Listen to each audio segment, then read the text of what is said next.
मी Jagdamba 999 plus साऊंडचा part 3 आला आहे. तर त्या पार्ट 3 मध्ये आम्ही त्याला साऊंड केले आहे.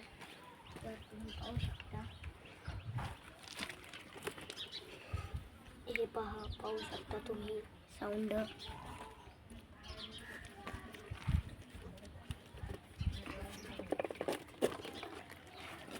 आता मी कनेक्ट करतो.